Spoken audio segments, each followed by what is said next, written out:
Hi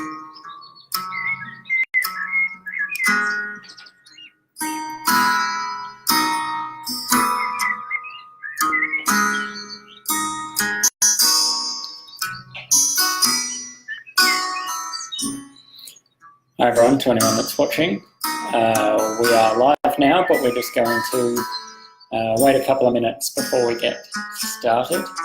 So just sit and relax, but we'll be getting started shortly.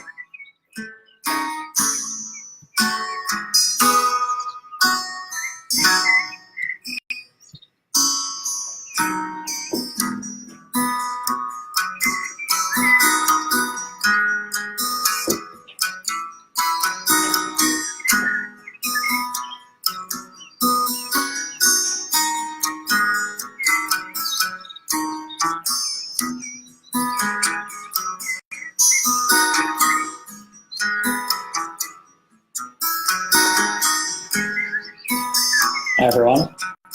As I just said, I'm going to repeat a couple of times as I see new people come in. Welcome. We will be starting the live chat shortly. Obviously we're broadcasting now, but we're just going to give a little bit of time for a few people to jump in and see that the stream started before we start the conversation. So I'll get started in about a minute or so. So welcome if you have joined. Welcome. Make sure that you give the post a like. Make sure that you drop me a comment and say hi so that I know that you're watching. But we will be getting started within the next couple of minutes and talking about genetics and MS. So if you're here and you're watching, as I said, give the post a like so that everyone knows that we're broadcasting. Drop me a comment and say hello so that I know who's here. And we'll get started very shortly to talk about this. Just drop the music down. So welcome everyone. It's here. We'll start the conversation in a little over 1 minute's time. If you're watching now, chuck a like on the post. Say hi in the comments. Let me know that you're here. And once my timer hits 3.5 minutes, which is in 1 minute's time exactly now, I'm going to start talking about genetics and MS, which is our topic for tonight. So, thanks Kathy. Yeah, share it with everyone. Make sure we get as many people watching as possible. I know, having talked to your group and a number of other groups, that this is a topic that we often get questions about. So this is a really good opportunity to be able to come on and have those sort of discussions and go through all those sort of questions and talk about and answer them in this sort of setting. So, as I said, we'll get started very shortly, but we're just giving a few people an opportunity to make sure that they've seen the notification that we're live, come on board, settle in, grab a glass of water or tea or coffee or whatever it is you're drinking. Cocoa, if you've seen the news today, a study suggesting that it could be beneficial in MS for fatigue. We'll review that at some point. It's a follow-up to a study we've already talked about before, but maybe a glass of cocoa for your evening. I'm just on the water to make sure that the voice lasts through the whole broadcast. But yeah, we'll get started very shortly. So if you are here and you're watching, as I said, like the post, put a comment underneath, say hi, let me know that you're here, and we shall get started, and I'll stop the music in a second.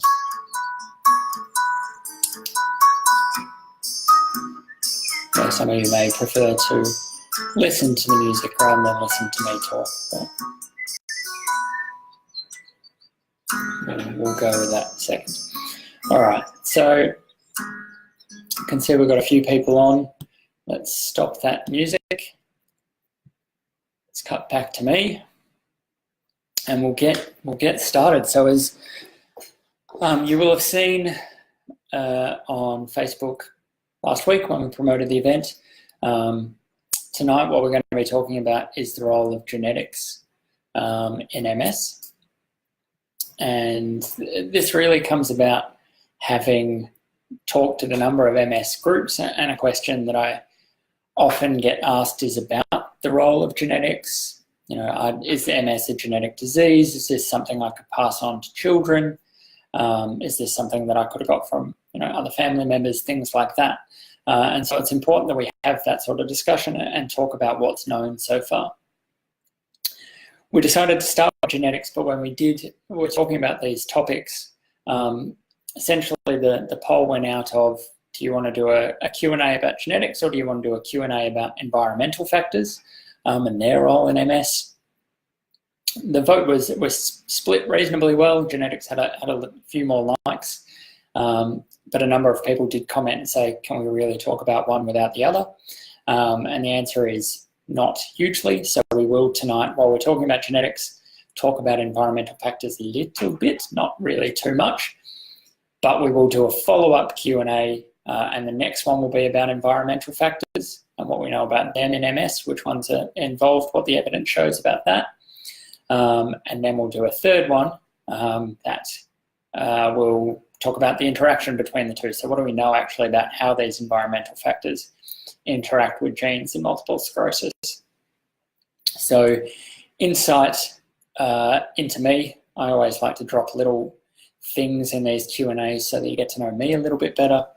Two of my favorite movie series of all time, Lord of the Rings, Star Wars, original Star Wars especially, both trilogies. So here we go. I'm doing a trilogy of Facebook Live Q&As talking about genes and environmental factors. So let's get started. As always with these Q&As, they're really mostly about being able to answer questions from you guys and to interact with you guys. So I can't emphasize highly enough how much we value engagement and we value interaction during these. So it's more than fine to just be watching and sit there and listen. Completely okay, and we stressed that in the post the other day as well. But if you are listening and you do have a question, or you just want to say hi or anything like that, all you have to do is drop it in that comment section, and I will respond to every question and comment that's posted as we go along. Again, I can't stress highly enough that if you've seen these Q&As before, you know that they're very relaxed. It's a very welcoming space. If you haven't seen them before, I promise that they are. Very much, we want to create an environment that's welcoming to all and encourages people to ask any questions that they have. So certainly don't, if you're sitting there and you really want to ask a question, more than likely someone else who's watching, or someone who's watching at a later date, will be wondering exactly the same thing. So please do ask. Don't think I won't ask because you worry. You know, I know a lot of people worry that maybe they're asking silly questions. There really aren't any silly questions. It's really important that we just discuss as much stuff as possible. So I'm going to launch into the first bit that I want to talk about in a second, but I can see we've got a number of people watching. So if you are watching, first thing I'm going to ask, even if you don't want to say hi and let me know that you're here, please do say hi and let me know that you're here in the comment section. Otherwise, give the post a like, and that'll show anyone in your network that we are broadcasting now, and they may be encouraged to come along and watch as well, so that as many people can watch as possible. Okay, so let's get into it. So,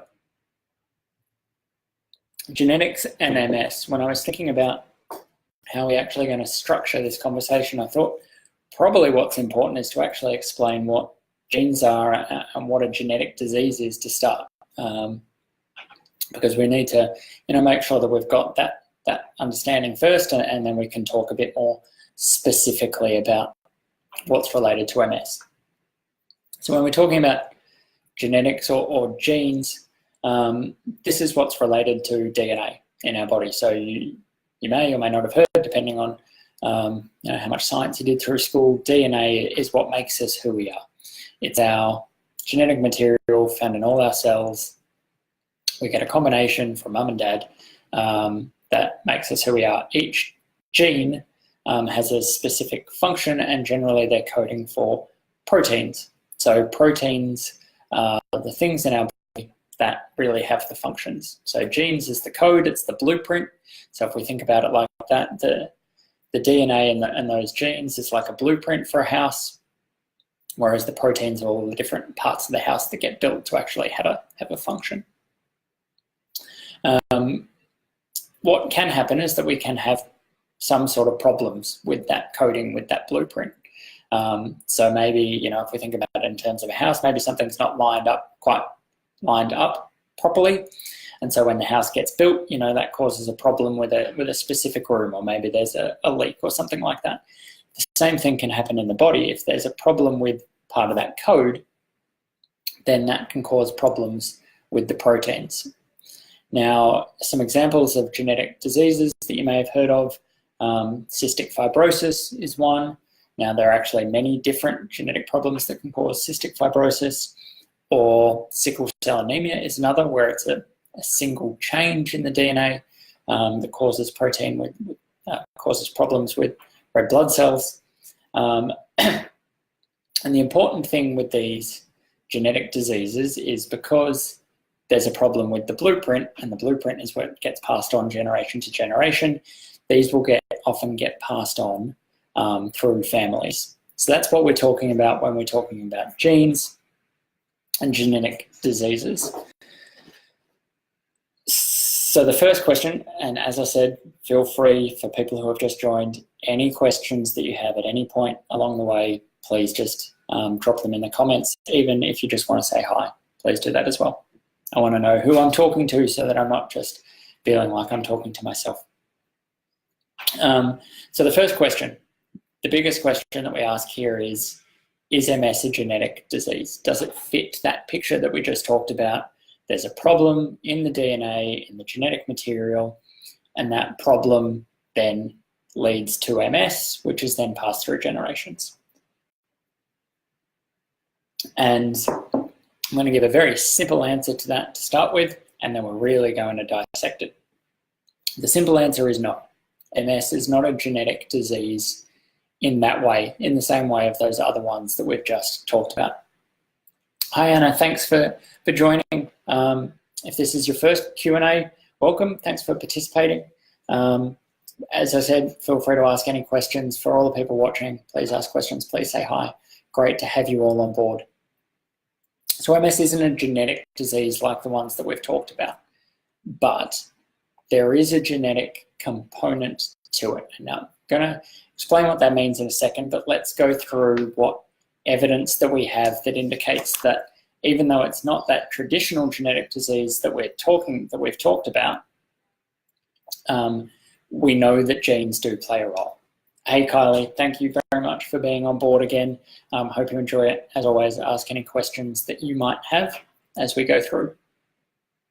So what do we know?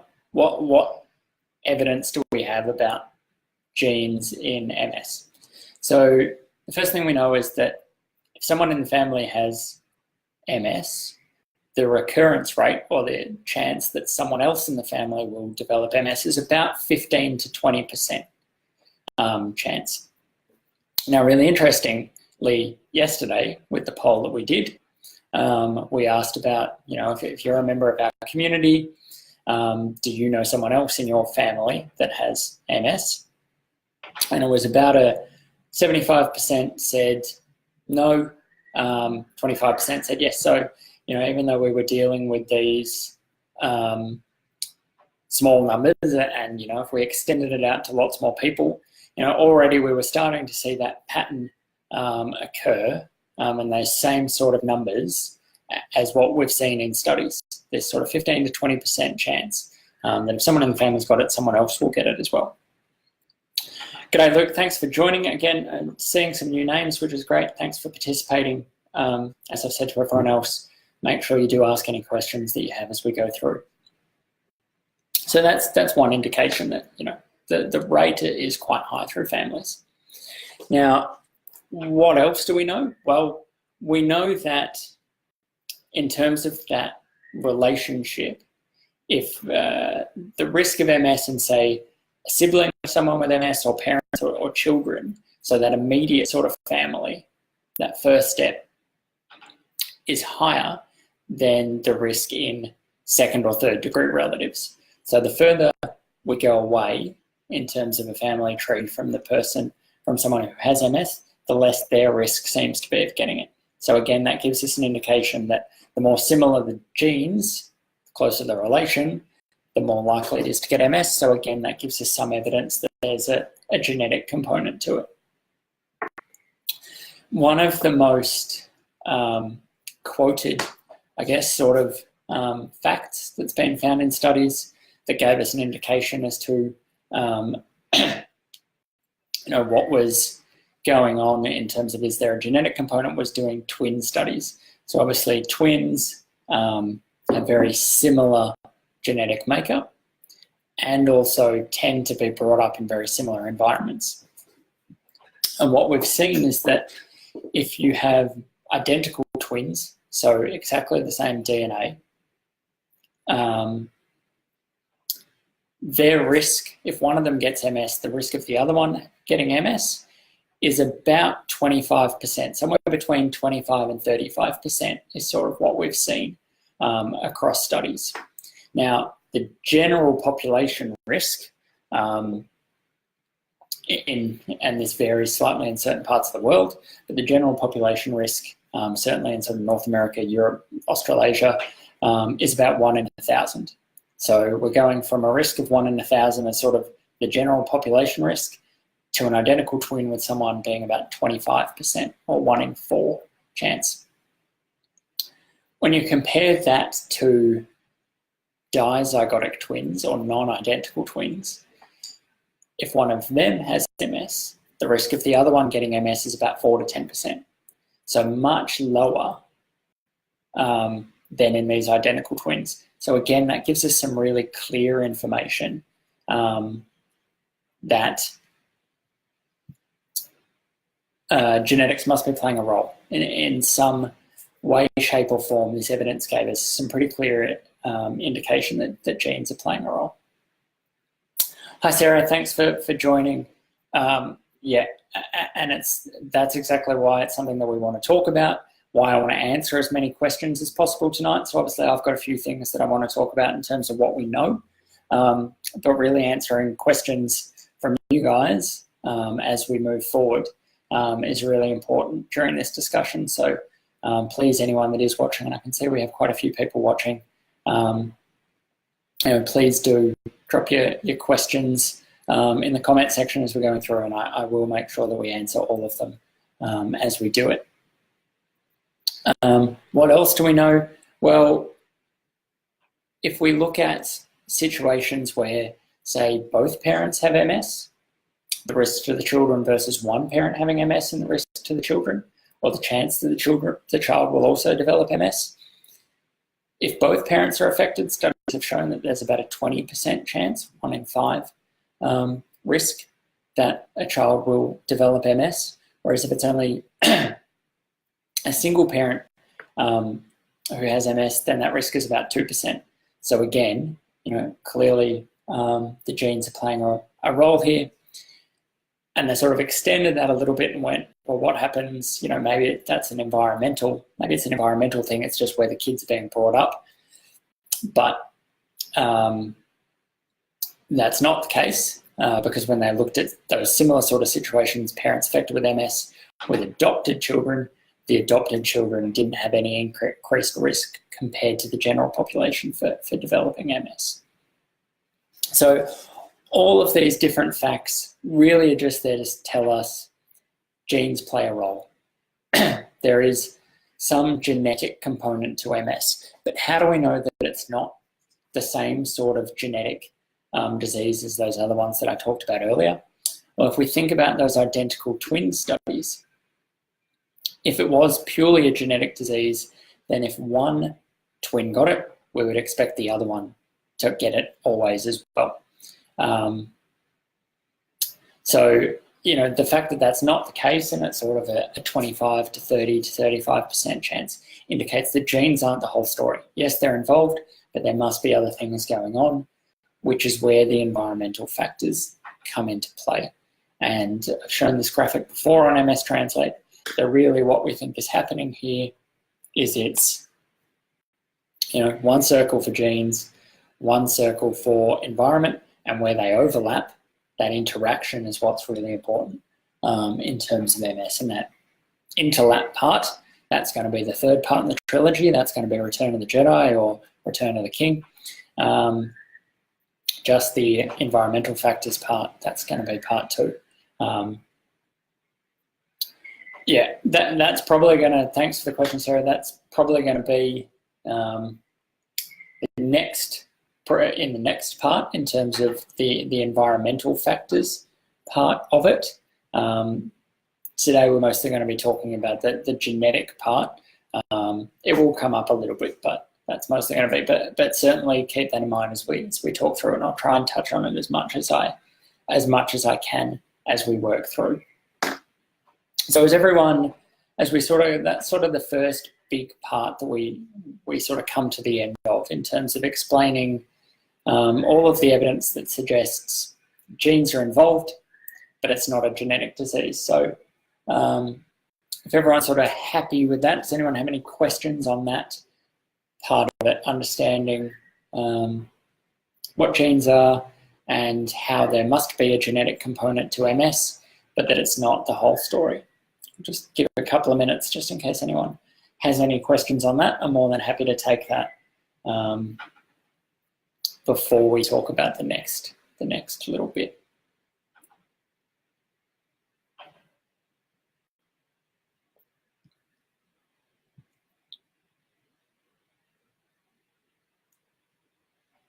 So happy to take any questions on this as we work our way through. So for anyone just joining, we've just been going through talking about how we know that there's a genetic component to MS, but also talking about the fact that MS isn't a genetic disease, in that if you have a certain problem with a gene or a certain makeup of a certain mutation in a gene, like with other genetic disorders, that you will definitely develop MS. Genes don't tell the whole story. So, all right. So if there's no questions on that part, let's move on to the next bit, which is talking about, so what do we actually know in terms of genes that are involved in MS? And this is something that's really exploded over the past decade and really over the past 5 years. We've gotten a lot more information on this as technology's really enabled us to, with genome sequencing becoming much cheaper, much easier to do. We're able to go through large amounts of genetic data to be able to really investigate these things. So currently, as it stands, over 200 different genetic variations have been identified that to some extent increase the risk of developing MS. So one thing that's important to know is that it's not one size fits all in terms of, I don't know that that's exactly the phrase that I want to use, but in terms of these different genes, it's not that every gene has a similar sort of effect. The effect size is very varying. And if we go back to that blueprint house analogy, you could think that some sort of mistakes in that drawing are going to cause much bigger problems than others. So, if we're out by a millimeter in terms of one of our wall alignments, we might just make something a little bit crooked.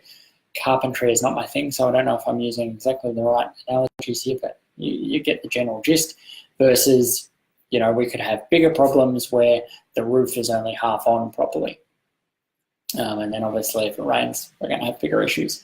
The same sort of thing here. We have some genes that have quite a significant effect in terms of how much they increase the risk. And I'll talk about what ones they are in a second, versus others that have sort of small effects, where it's a very minor increase in risk. Yes, it's been shown to increase the risk, but by itself, it's a really tiny impact. Now, this leads us to an important point where we talk about these things. So what was shown a couple of years ago by a study using the International MS Genetics Consortium, so a big group of institutes around the world that are all focused on genetics and MS, led by a couple of researchers from the University of Leuven in Belgium. We're actually able to show that the more of these susceptibility factors you have, the higher your risk. So it's actually additive. So when we think about this, again, let's go back to the house analogy. Obviously, let's talk about problems where the house might fall down. You know, if we have just a couple of little minor miscalculations, the drawing is not quite right, then, you know, maybe we've just got a creaky floor, a leak here and there. But the more and more of these problems that we have, obviously the less stable the house is going to be. Eventually we're going to get some serious problems. The same thing appears to be true in terms of genetics and MS. The more of these susceptibility factors that you have, the more your risk of getting MS. And so obviously the saying that they all have different effect sizes. So, you know, some are more serious than others in terms of how much they increase your risk. The more of those you have, the more it is as well. So it's not just the total number, it's, you know, how big each of them are that are contributing to that overall. So there's two parts that I want to diverge then and talk about this, because there's two things that we need to talk about. One is in terms of the science of it. So I said that the genetic information is the blueprint. It's what tells us what's going on in the body, and it's creating those proteins. So part of what this genetic information tells us is it actually tells us a little bit about MS and what's going on, and potentially then that could lead to the treatment. So that's one part of this discussion that I'm going to go down. But also the other part, and the part that's already been talked about, is, you know, how much is this the risk in terms of, if you're considering starting a family, or if you've already got kids, what's the risk there in terms of them developing MS? So those are the two different parts that I'm going to talk about. And let's talk about the biology part first, and then we'll talk about the family part second. So really where research is at now in terms of this topic is we have a really large number of genes that appear to be involved in increasing risk of MS. Some also, I should say, some also in terms of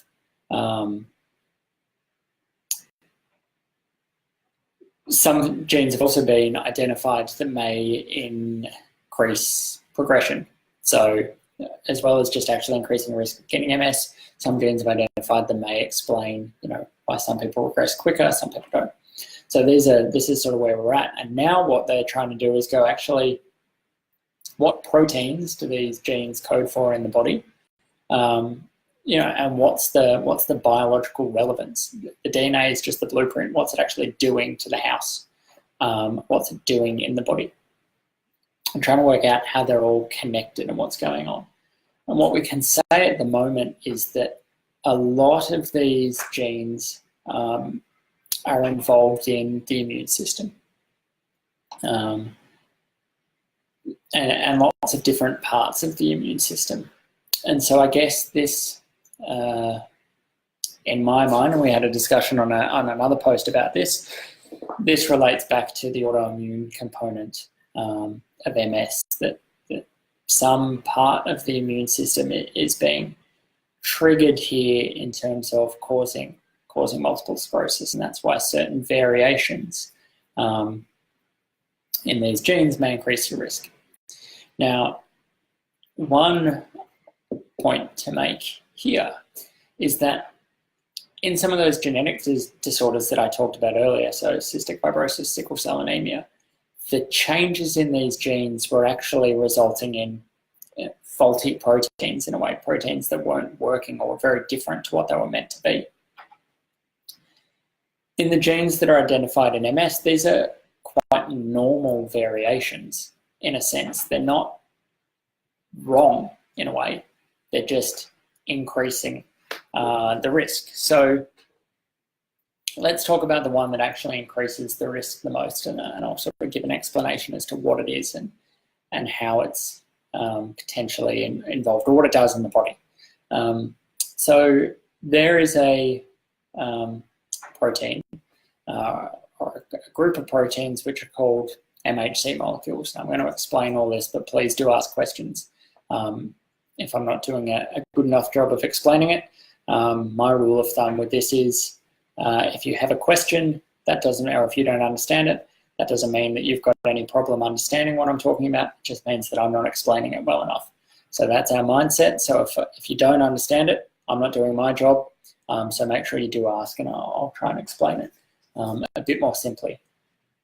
So we have these MHC molecules, and they sit on the surface of cells in our body. And really what they're there to do is they provide sort of a security system for the immune system to know what's happening inside cells or around the body.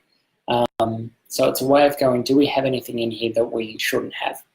So most of the time, if we're all well and good and we're all healthy, these things are just showing normal proteins from the body. So they're sitting on the surface of the cells, showing little bits of normal proteins, and our immune system, and in particular our T cells, which you've probably heard of before, are going along, looking at these things, going, everything's normal, moving on. If we get infected by a virus or bacteria or something else, what can happen is that these small parts of them are then presented on the surface of cells, and these T cells come along and go, wait a minute, this shouldn't be here, and that's what starts an immune response from happening. That's what starts the immune response. So it's almost like, I explained this in a video a couple of years ago now, where I said it's almost like a surveillance system in a building in terms of how the immune system works. And then if you picture a big apartment building, each room in that apartment building has a video screen on the door that's showing what's happening inside the cell. That video screen is like these molecules, and the T cells are like a security guard walking around checking what's on each of these screens to make sure that there's no burglars or anything inside any of these rooms in the apartment building. So these MHC molecules are like those screens to show the security guards, is everything okay? Now there's a specific type of these. We have lots of different types of them, just subtle changes that present slightly different things. But a certain type of one of those seems to have quite an impact on increasing the risk of developing MS if you have it. So it's sort of a 3 to 7-fold increase. I've seen varying forms of that in terms of how much it does, but that's the biggest increase. If you have this form of one of those, that's what increases. And so, you know, how is that linked to MS? Well, potentially it's what's starting that autoimmune. So it shows something, it's capable of showing something specific to those T cells that says, let's attack the myelin. We don't know exactly what that is yet, but you know, there is some indication that that's what's going on. So this gives us, I guess, more insight. And what they're trying to do now is use all of these different genetic markers to get a better understanding of what's happening in the disease. The reason that could be important is that then we can target the specific things that these genes tell us as a way of being able to do better treatments. And there's already been some experiments of that, certainly in animal models where they can do this sort of stuff, that have shown some sort of success. But it's really still pretty early in this area in terms of now we've got all the genes, let's work out what they do. But certainly the biggest take-home message is that everything, or a large percentage of these genes, are involved in the immune system, which gives us some sort of indication that we're doing a good job in terms of where we're starting to target with this autoimmune. So hopefully that makes sense. Ask any questions on that because that was slightly complicated. Thank you, Anna. I've just seen these comments pop up. Thank you, Anna. Those comments are lovely. I'm glad you're enjoying it. The live feed, once we're finished here, as with all our Q&As, they do stay on our Facebook page. So the whole thing will be published once it's done. It will also appear on the YouTube channel and the website. So you'll certainly be able to catch up on any of the rest of the discussion that you missed. But thank you for participating, and thank you again for your kind words. Kathy Brett, I once asked you about this, but I didn't know the correct name of it. So I'm just going to click through to that. While I do this, the other thing that I'm going to do, while I find it here, so this is, I'm just posting a link here. So this is the link that I've just posted. That's an interview that we did with those Belgian researchers talking about that cumulative risk. So you can read that interview there. That just goes into a bit more detail in terms of the study that I've talked about. So let me find that link that I've just opened. Go through the link to the article, if it'll open. So I'll try and get the article open.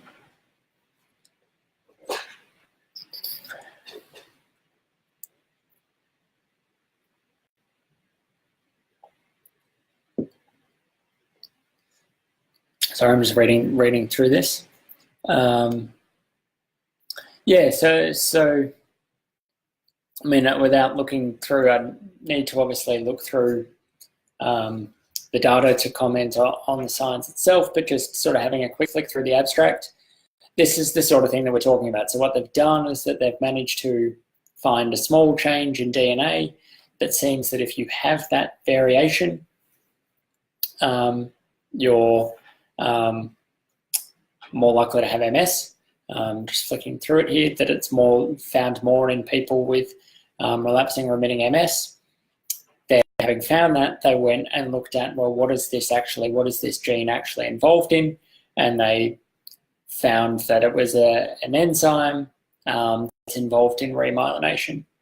So this is exactly, I mean, it's a really nice study to show that sort of process that I was just talking about. This is sort of that flow of how it works. So it really starts by going, let's just, and you know, some of these are done on very large scale, some of them are done on smaller, sort of more targeted scales, but it's, let's go people with MS, if we're just talking about MS in general, people with relapsing remitting MS, versus people, healthy controls, people without MS, and let's compare the DNA sequences and see if there's anything different. And so they may go, well, actually in this gene here, let's just call it gene X, you know, people with MS seem to have this variation of it, whereas you know, at a much higher level than people in the normal population. Okay, well, that may tell us that gene X seems to be associated with MS. What does gene X actually do? Remember, it's just that blueprint. What does it do? What does it code for? Okay, so it codes for this. How would that then make sense in terms of multiple sclerosis? Is it involved in remyelination? So maybe this variant doesn't work as well, which is why people can't repair the damage as much. Is it involved in the immune system? So maybe if you have this variation, you're more prone to getting T cells that attack or something like that. So that's sort of that second step.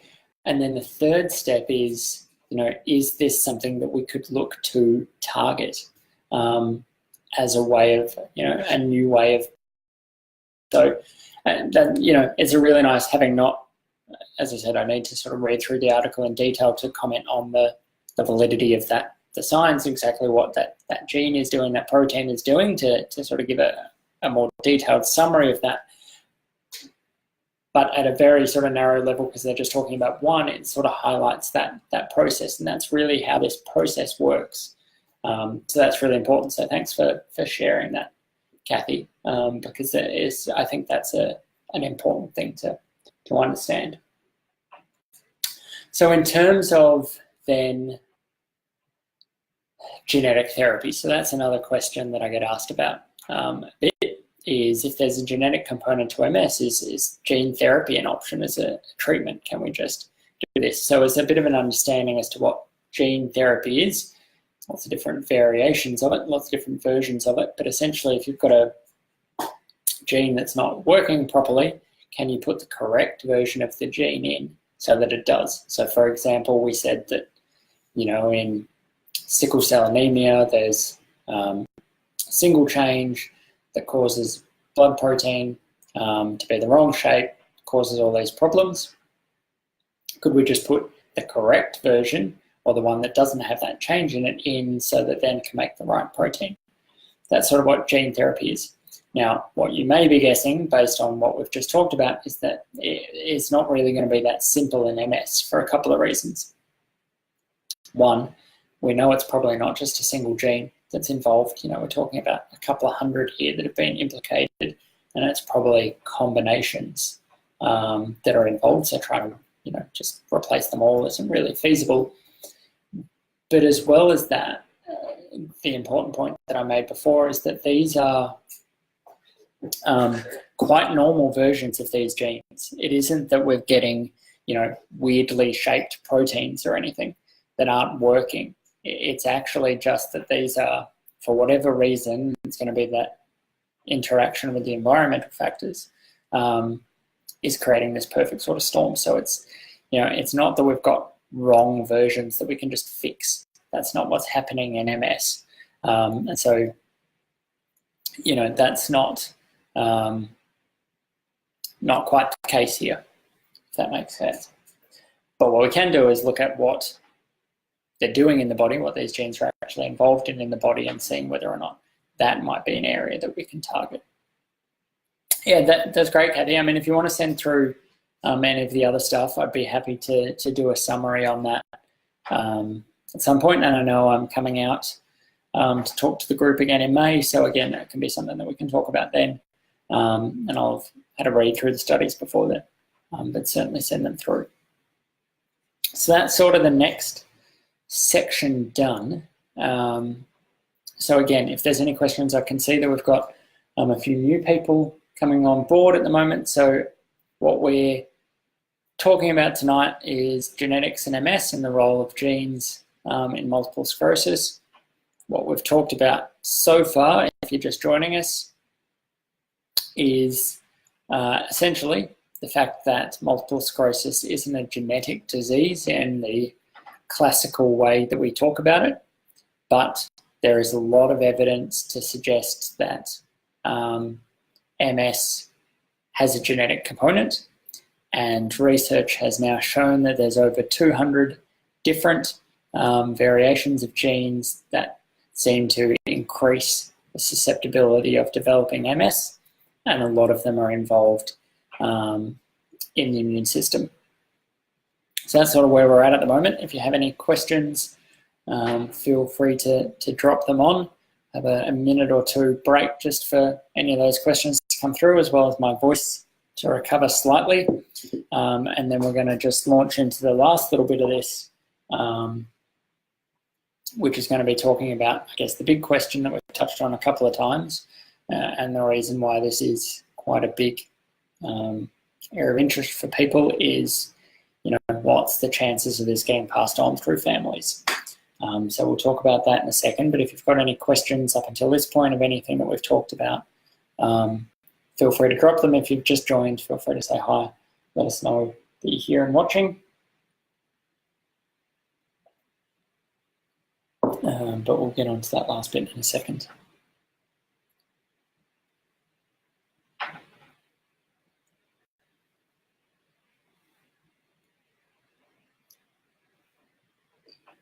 Questions?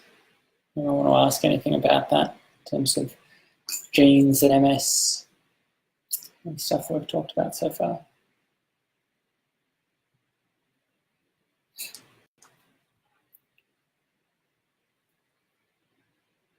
Hi Jody, welcome. Thanks for joining us.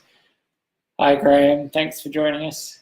And enjoy this, because you will obviously be now banned from MStranslate for your inflammatory comments about Hawthorne. We obviously can't let that happen on our page. Unfortunately, I can't say anything, but we're on a high at the moment, so I'm not going to let you bring me down. we're on a winning streak. But thank you as always for joining. Just joking. For anyone that doesn't know about this, if you're from another part of the world, this may not make sense, but we're talking about Australian rules football. A lot of people who have followed MStranslate for a long time know that I'm a very big Carlton supporter. I'm drinking out of my Carlton mug at the moment, so we're just joking around a bit.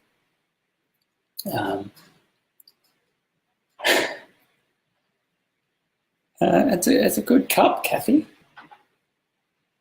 Plus, MStranslate's running on a very strict low budget. As I mentioned many times around funding, so there's nothing that we don't have any funding to upgrade our cups. And that's my excuse, and I'm sticking with it. Jody also is going to be banned from MStranslate from now on. So thank you for joining us, Jody. Enjoy it. Yeah, okay, so we'll stop all the footy talk and let's get back to the reason why we're here.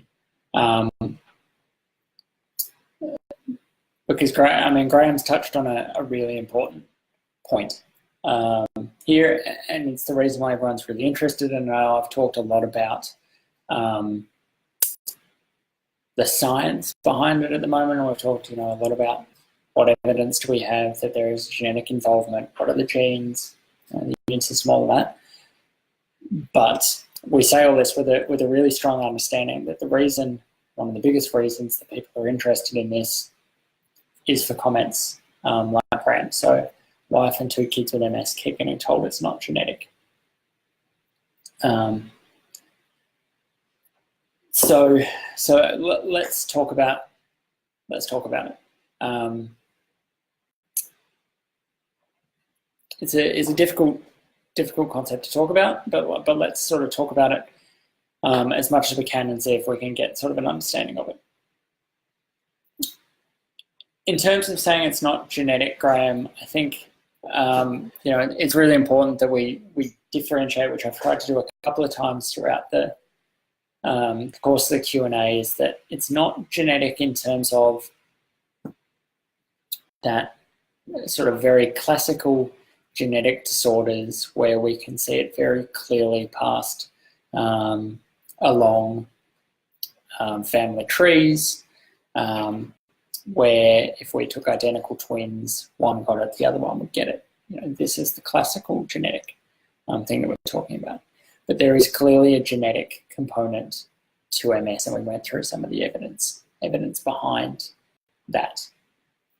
Now, in terms of thinking about how it runs through families, obviously what we've also said is that it's genetic and environment.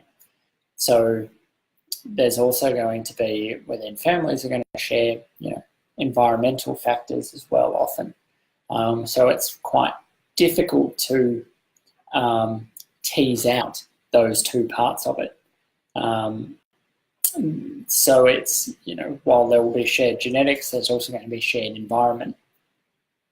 And so that obviously creates a difficult thing to try and work out, especially when we don't hugely know what the environmental factors are that are the triggers. And we're going to talk about the next one is talking about things that we think might be involved and the evidence behind that for these environmental factors. But we're certainly not at the stage where we can just say avoid this and you'll be fine. There's no clear environmental factors that definitely indicate developing MS. So let's talk about the sort of situations that we hear a lot in terms of, I have MS, I want to have a family. What are the chances that I'm gonna pass it on? Will I pass this on to my children? The answer to that, and again, this isn't something where we can give definitive answers, and I need to be really upfront and say that I can't sit here and say no, you won't. I can't sit here and say yes, you will. It's just not that easy, and it's certainly the sort of thing that if this is something that you're considering and interested in, where you talk to your healthcare professionals, where genetic counselling is something that's available now. This isn't necessarily the sort of things that they do, but where you can look into those sort of things to have these discussions. But what we know is sort of the things that we've been talking about a little bit as we go along. There's a whole heap of different variations in genes that can increase your risk of developing MS. Now, the more of those you have, the greater your risk of developing MS. Some of them confer a greater risk, others of them are very small risks, but they add up. So in terms of when we talk about, will I pass this on to my children, it's impossible. It's really impossible to know. What we said is that some studies have shown that the rate of MS reappearing in families where we have someone who has MS is about 15%.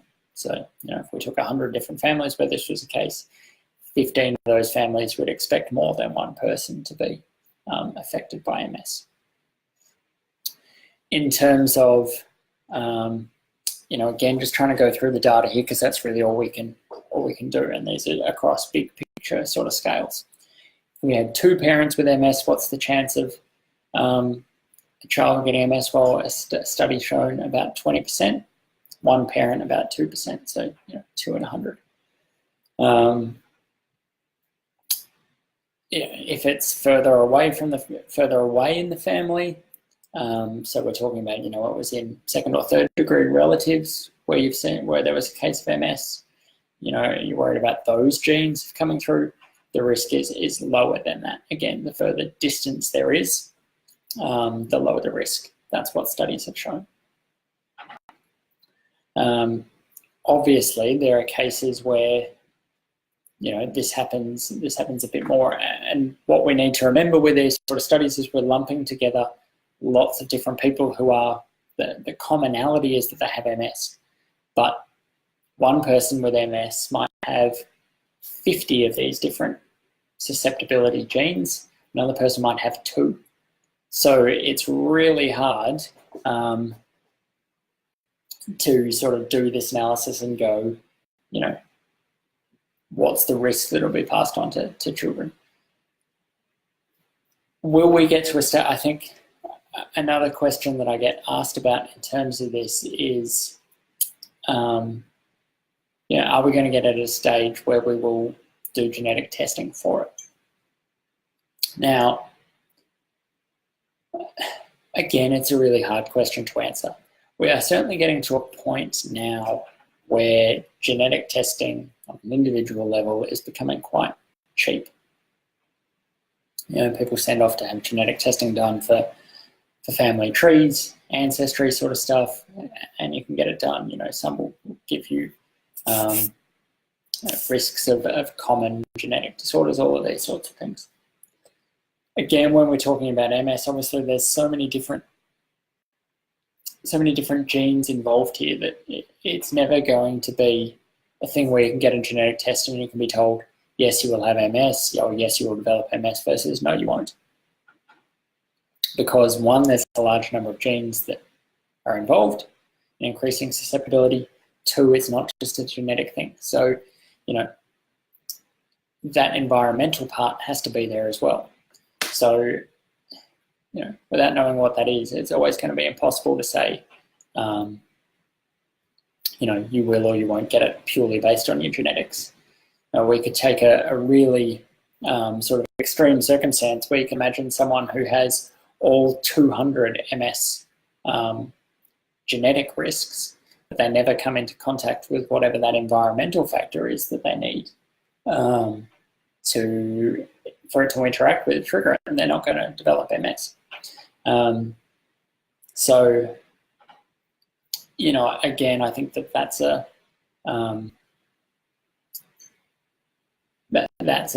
really difficult thing. It could be something that people could do in terms of going, well, at least here I know, the genetic risk burden is a term that's sort of been used in studies where you can sort of go, well, you've got these risk factors increase susceptibility by this much, so we can, purely on the genetics, we can go, well, it's this much of a risk.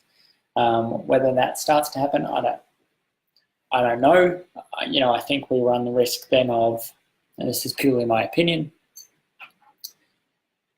when you're just basing it off this where we don't know what all of the other stuff is, you run the risk of either downplaying it and going, well, I'm going to be fine based on what I get from the genetic test, and then the environmental factor kicks in, you get it. Or we go the other way and go, well, I don't know if I have a really high genetic risk, but the environmental factor doesn't come in, and so you spend all this time worrying when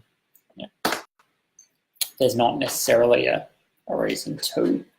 So whether that becomes something that happens more and more, I don't know. It's a great question to ask you guys, really, more than me. I have an opinion, but my opinion isn't necessarily the important one here. If you're someone out there in the MS community, is this something that would you want to do a genetic test that looked at all of these different factors to just tell you what that genetic risk is? Is that something that you would want, or you would want family members to have, or would you prefer not to know and potentially not worry unnecessarily? It's a really interesting, certainly something that we could run a poll on at some point, because I'd be really interested to know if that became available, would you want to do it? It's the old knowledge power versus ignorance is bliss, maybe, especially when it's never going to give it it's a definitive answer. Is it would. So 2 questions come through. Let me answer both of them. I'll answer yours first, Kathy, because it's slightly easier. So Kathy's said, statistics are pretty firm, aren't they, that the further away from the equator you were born live, the higher risk of MS. So yeah, there's certainly evidence that suggests the further you move away from the equator, greater risk of MS. It was at a point where, even if we just compared northern Queensland to Tasmania, people in Tasmania had a 7 times increased risk of developing MS compared to the people in northern Queensland. 2 points to make on that. One, where we're talking about just in Australia, that indicates that it's probably largely an environmental factor that's playing a role there, because we'd expect the genetics to be reasonably similar at a population level. Obviously, there are some differences in terms of, certain races, certain genetic backgrounds seem to be slightly more protected than others. But in terms of if we look at that equator distance across something like Australia, that indicates probably an environmental factor is the main thing to play there, and that's something I will talk about in the next one. And the other important thing to talk about that, again, which we'll talk about in the next one though, is that it is very much something that seems to be important early in life. So if you live in Tasmania until you're 30 and then move to Queensland, your risk is that Tasmanian risk. It doesn't change once you move. If you move at like the age of 1 or 2, then yeah, it might be fine, but it's sort of, that seems to be that first 10 years that's sort of important in terms of setting that risk. So that's that. Hopefully that answers that, or sort of discusses that conversation or comment, Kathy, but we will talk about that one in more detail next week. Graham, what if there are other autoimmune diseases in family but not MS, Crohn's, pernicious anemia? Yeah, really good question. Really interesting thing that probably needs almost a separate Q&A to deal with that. Probably definitely a summary. I can write an article on this, but there is certainly evidence that suggests people with MS are more likely to have other autoimmune diseases as well, or other ones through the family, and this is likely a genetic thing, that there are certainly shared genetic risk factors to some of these autoimmune diseases. Likely, certainly some are within that MHC surveillance genes that I talked about a bit before. Those certainly seem to be ones that are can give some sort of shared risk to different autoimmune diseases. So yes, in terms of some of the risks seem to be shared. Interestingly, as a different, on the opposite hand, a study done recently looking at some major psychiatric conditions, mental health conditions, and genetic risk factors for those versus other neuro conditions, including MS, neurological conditions, including MS. And they found that the genetic risk factors for those didn't really correlate with any risk factors for MS. There was no overlap in those, so something slightly different, which I found kind of interesting, considering we know that people with MS tend to have high risk of some of these mental health conditions. So, but that was another one that they did that looked at that, and if I am correct,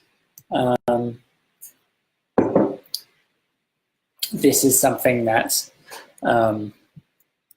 we've covered on MStranslate as well, so I'll post a link for that. So just in terms of the question regarding if I have MS, will my children get it? Here's an article that we wrote about that a while back, based on having done a talk at one of the MS groups. So there's an article looking at is MS inherited? And give me 2 seconds, I will also link the summary that we did looking at genetic overlap with psychiatric conditions as a summary of that study as well. So there are those two articles. If anyone's interested in those, you want to know about them in a bit more detail, you can find them there. So that's really where we're at in terms of this.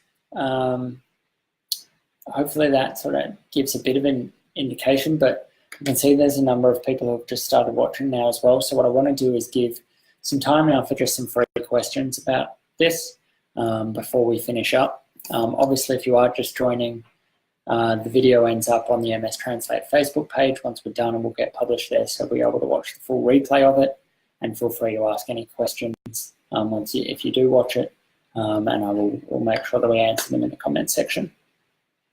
But that's sort of a first overview in terms of what do we know about genetics and multiple sclerosis, what genes are involved, can it be inherited? But happy to answer some questions on this. And as I said, we will be covering this in sort of a trilogy, where the next one will be about environmental conditions, environmental risk factors, and then the third one talking about what do we know in terms of interactions between genes and environment. But any questions on any of the genetic components of MS, happy to answer those now.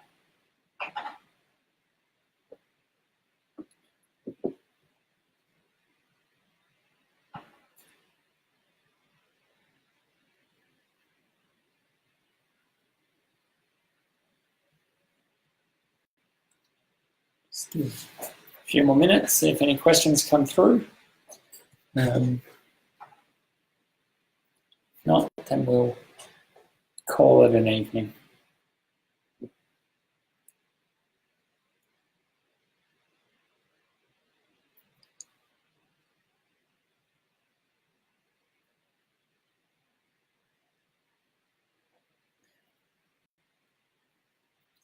So I'll just wait. Feel free, if you're watching, to post any questions that you have about this while you are doing that, if you're doing that. Just to reiterate some of the points that we made in some of the articles recently about these Q&A events especially, and some more general MStranslate stuff. Obviously these Q&As, we want as many people participating as possible. So in terms of how you can help us achieve that, as with all of our content,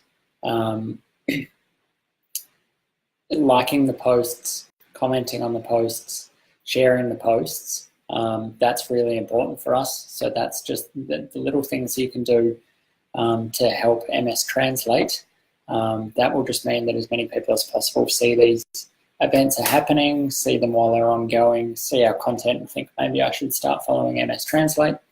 That's really helpful for us. So, if you can do that, it's much appreciated. Asking questions during them, because we want to be able to answer as many of them as possible. That's what they're here for. Giving us topics to talk about, more and more. Really, we're doing these based on feedback that we get from you guys. So always be letting us know what you want us to do. And a lot of these stem from me coming in and talking to groups and topics that we hear in those sort of settings as well. So if you are a member of an MS group and want me to come along and give a talk, I'm more than happy to do that. I love doing that. I do it as often as I can, really as often as I'm invited. There's been a couple of people watching tonight who met me through that sort of situation. It can be if it's local, so they're around Melbourne, attend in person. If you're elsewhere in Australia, let us know, and maybe we can organise, if there's a few groups around and some researchers in the area, maybe we can organise to travel there and say hi in person as well. Otherwise, I recently did a teleconference over the phone where I answered questions as well. Lots of different options for this, but if you are part of that, that's a great way to also do this sort of thing in a different sort of setting for people who may not be on Facebook or may not love the technology aspects that this gives us. I'm happy to do those as well. They're a really great opportunity. This is my favourite part of what I do. I enjoy all of it, but I love getting to be able to come and talk to you guys and answer questions. Any of that sort of stuff, the opportunities exist. All you need to do is ask. So if there aren't any questions, we might end it up here. So this is certainly more of a sort of a New Hope length rather than Fellowship of the Ring, which is good. No one wants me to talk for 3.5 hours. But we will be doing more on this sort of topic. Summing this up, as I said, it will be a trilogy. Thanks, Graham. Thanks for your participation as always. Please make sure that you join us for the next one. Encourage as many people as possible as well. Thanks for joining us, Cassell. Yeah, okay, I'm going to wait. If you're going to ask a question, I will wait to get it before I sign off. And no apologies. It's always one of the things while questions coming through. One of the hardest things with these is finding the right time to do them so that we can get as many people as possible in, especially considering we've got people all around the world. It's a tough thing to please everyone. So, let us know. Always let us know what times are best. It's a good question, Castle. What I would say, for that, the best thing to do, I'm going to do here, I'm just dropping you my email address there. So the best thing to do is to send me an email, and then I can share you a bunch of links to content that we've done before, which relates to fatigue and MS. It's not really anything about that we really know at the moment in terms of genetics, but certainly happy to answer that question. But the easiest way to answer that question, send me an email and I can just send you some links that then you can easily click on and go through it and look at it. There are things that we've covered before, research things that we've covered before, and I'll send them through. So just flick me an email there. That's the easiest way to do it, or just send us a direct message on Facebook is the other way that you can do it. So just click a message and send us a private message on there, and again, I can send you the links through that. It's probably the easiest, rather than putting them on here. Meanwhile, which genes are different for progressive? Yeah, really good question. There are. So the easiest answer is, so there have been studies that have been done where they've looked at this. They've looked at it's not so much thinking about the ways to answer this. Mostly what I've seen in terms of this is in terms of gene expression rather than gene variants. So what I mean by that is some of the things that we've talked about so far have been looking at different sequences, so different bits, different ways of writing that blueprint that seem to increase or decrease risk of getting MS, developing MS. Gene expression is slightly different. So it's talking about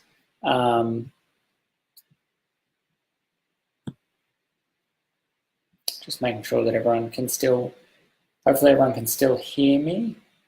Just getting some messages that perhaps the sound has dropped off a little bit. If you can still hear me, just flick a comment here to make sure that it's still working fine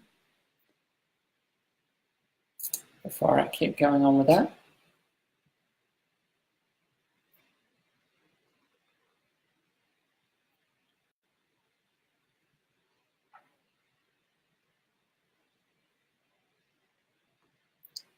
Yeah, so just let me know if you are watching. Getting one comment that suggests the sound all good. All right, sounds, so that's just, that's the one person. All seems fine. So we'll keep going. So it's talking about gene expression. That's where I was. So what we're talking about here is more, it's not that there's differences in terms of that blueprint, it's that there's differences in the amount. So without going too much into the technicalities here, you can get lots of what we call transcription. I'm not going to get into exactly what that is, but there's essentially a process where we go from genes to protein, and there's a step in between. And you can make lots of copies of this step, or you can make little copies, and that tends to be related to how much of the protein you get. So what they've looked at in terms of differences between relapsing, remitting, and progressive in terms of the studies that I've seen, that I've sort of thought that the data was quite good on, is looking at that level and saying, actually, certainly some genes seem to be expressed at different levels. We have different amounts of some genes in terms of the products of them. Now, in terms of exactly what they are, I would have to go back and look at that again. It's been a while since I've looked at that study.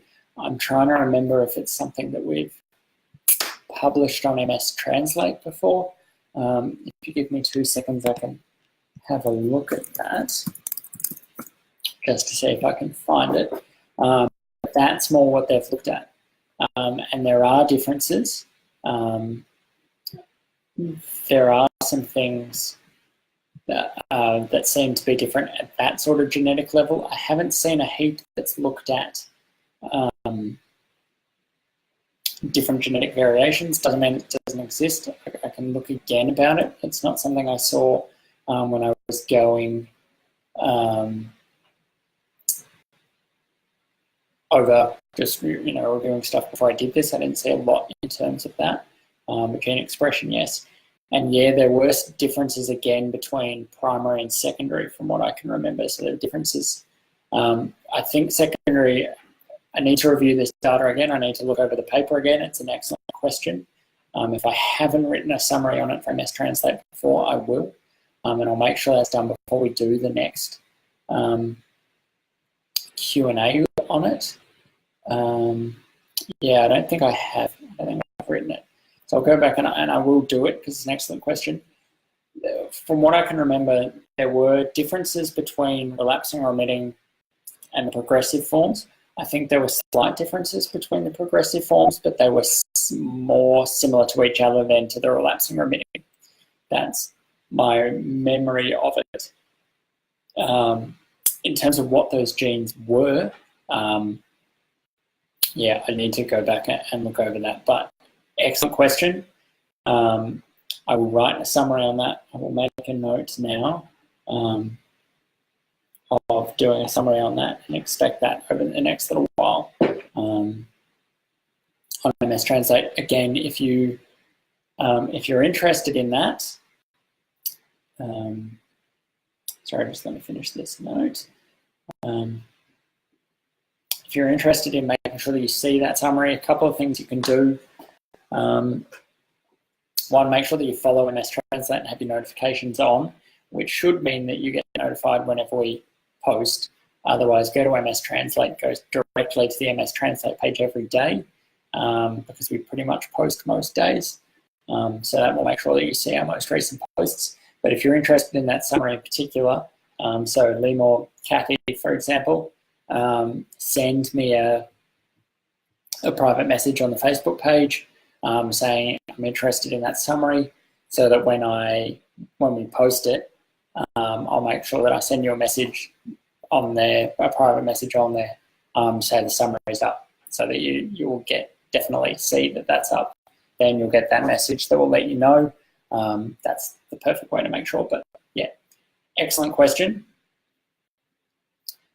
I've gone a very long-winded way of answering it. Let me summarize that again. I haven't seen anything that's talked about different genetic variations. It doesn't mean they don't exist. The one that was talked about a couple of years ago, where they seemed to find a genetic variation that was linked to a specific form of progressive MS that seemed to be also rapidly progressive, but that data was challenged a little while after it was published,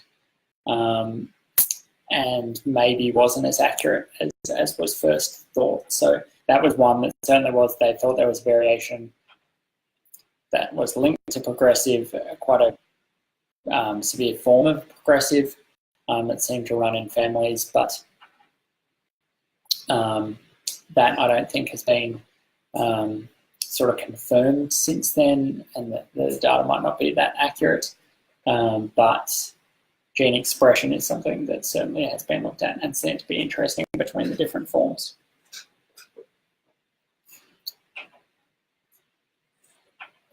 All right, Kathy. See, Kathy, you're asking difficult questions. If you're originally diagnosed with a relapsing remitting by checking those genes, Medicaid can work out how likely quickly. Well, it's a really good question. There's certainly been some, so there was stuff that looked at the blood and biomarkers in the blood that may help you tell that. But in terms of the genes, I guess the question is,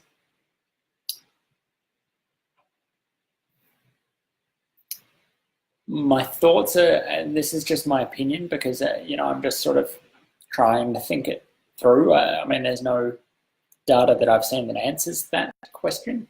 I haven't seen anything done in terms of prediction based on gene expression. But my thoughts are that what happens is that this gene expression changes when you're in the different forms. So it wouldn't be that,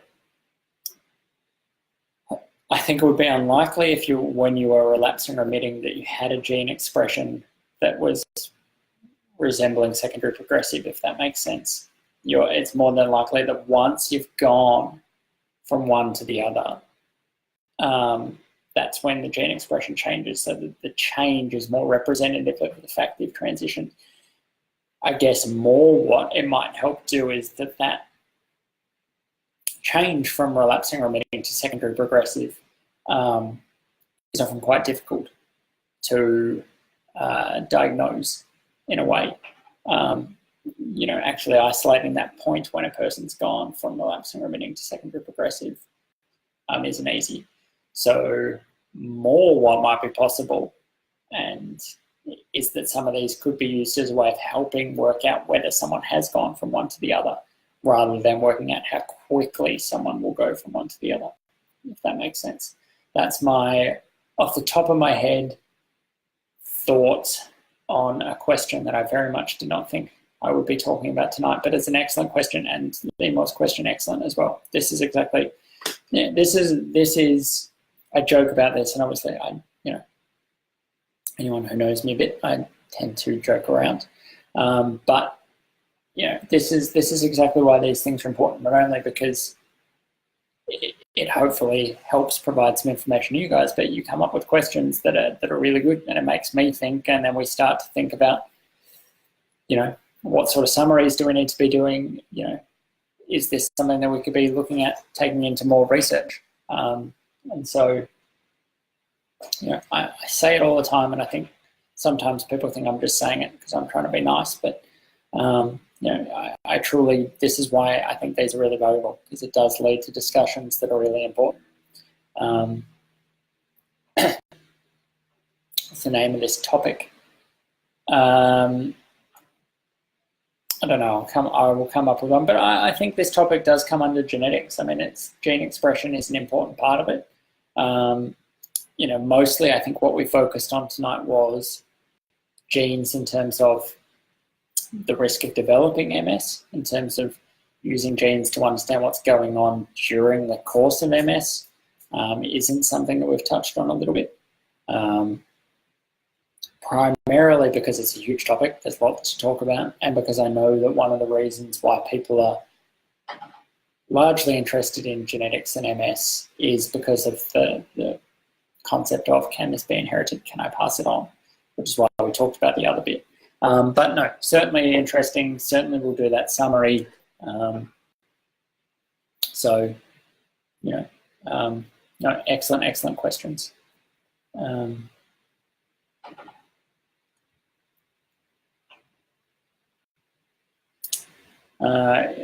Really, sorry to hear that, Cassell. Certainly send me that email so that I can send you through any of the research summaries that we have in terms of fatigue. We can look to do a post to also follow MStranslate, because we will, we can do a comment on this and see what people have found helps them as well with fatigue. We will follow all of that up. Make sure you send through that email. Yeah, genetics and MS is the name that I've been given to today's topic. The role of genes in multiple sclerosis, genetics and MS, anything like that. It is good.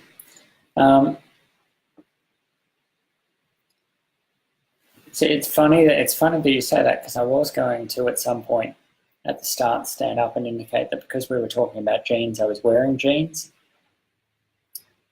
but I didn't. But I'm glad someone made that joke, and I'm glad that it wasn't me, because it's a good joke. I appreciate it. I'm sure Kathy appreciates it. Someone had to make the joke at some point. So yeah. All right. Well, I think that seems to be. It's very hard for me to pick up sarcasm through text, Kathy. Especially after I've been talking non-stop for an hour and 23 minutes. So let's leave it there. I think if there's any more questions, they'll come through. Feel free to keep posting them under this so that I will answer them all as they come through.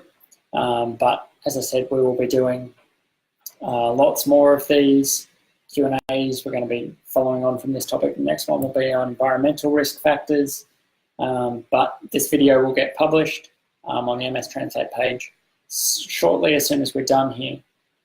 So make sure, because I know this is something that people are interested in, if you have networks on Facebook that you're part of, MS networks, please share the video through to that so that anyone can watch it that they want to. Obviously, watching it back, you can skip ahead as much as you want, but direct as many people as you can to watch this video and let them know that we will be doing upcoming ones so that they can participate in those.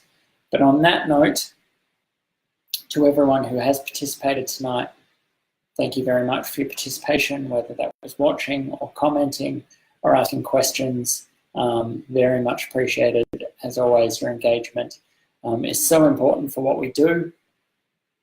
So thank you very much. I'm excited to do the next one on environmental factors. We'll do that soon. Let us know times that will be worth or that are good for you to do it, and we will do it soon. But for now, thank you. Make sure you stay tuned to MStranslate for all of the stuff that we're going to be publishing, and have a great evening or a great morning, depending on where you are in the world.